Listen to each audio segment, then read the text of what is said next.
L'infotech, c'est à la fois une bibliothèque classique, spécialisée dans les domaines d'enseignement du pôle universitaire, commerce, marketing, finance, sciences et techniques. C'est aussi une bibliothèque virtuelle, composée de bases de données, parce que pour faire de la veille, justement, ou de la recherche d'informations, Internet, le web visible ne suffit pas toujours. Il va falloir utiliser des bases de données d'informations stratégiques, des études de marché, des données financières sur les entreprises, des articles de presse qui sont payants sur Internet, les archives de presse. Donc on peut consulter tout cela à l'infotech. Et outre cette activité classique de bibliothèque, nous formons également les étudiants à la veille, à l'intelligence économique, pour leur donner justement cette sensibilité qui leur permettra plus tard d'exercer une veille concurrentielle ou sectorielle ou marketing ou technologique. Donc la veille sur Internet, comment la pratique-t-on ? Je dirais que les outils de veille sur Internet, c'est un peu comme une jungle. C'est-à-dire, dans la jungle, il y a des gros arbres, il y a des gros baobabs, et puis il y a aussi des jeunes pousses, il y a des petites plantes comme ça. Et en matière de logiciels de veille, c'est un peu la même chose. C'est-à-dire, il y a quelques grands logiciels de veille, grands déjà par le coût. Ce sont souvent des logiciels relativement onéreux, qui ne sont pas forcément destinés aux PME, ou qui du moins sont plutôt utilisés par des grands comptes. Ces logiciels vont permettre d'effectuer un peu tous les maillons de la chaîne de la veille, c'est-à-dire la collecte, le traitement automatisé et la diffusion de l'information.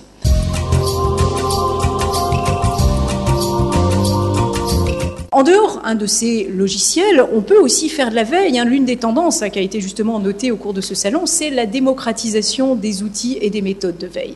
C'est-à-dire de la veille, on en fait tous. On va mettre des alertes pour savoir quand on va avoir des billets de train ou des billets de spectacle, ou quand tel ou tel bilan d'entreprise va être disponible. Mettre en place des alertes sur Internet, c'est simple maintenant. C'est gratuit ou quasiment gratuit.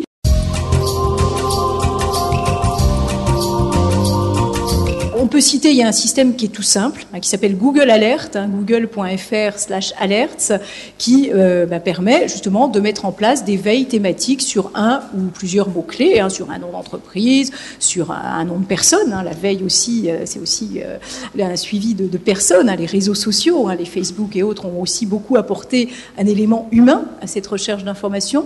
Donc Google Alert va nous permettre de mettre en place une veille très simple, gratuite, et que l'on recevra tout simplement par mail. En dehors de ces systèmes d'alerte, on peut citer aussi ce qu'on appelle les flux au format RSS. Là, j'ai un peu jargonné. RSS signifiant Really Simple Syndication ou Rich Site Summary. C'est en fait une technologie très simple, là aussi, il n'y a pas besoin d'être informaticien pour l'utiliser, qui va permettre de faire venir à soi l'information, ce qu'on appelle du push.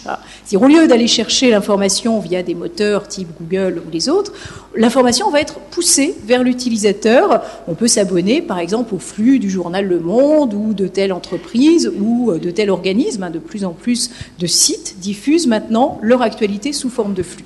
Et on peut même personnaliser ces flux en les filtrant, par exemple, sur des mots-clés. Donc voilà un petit peu pêle-mêle quelques exemples. Donc il ne faut pas attendre l'outil miracle en matière de veille sur Internet. Une fois de plus, tout dépend des besoins, tout dépend des moyens matériels ou humains que l'on a à sa disposition.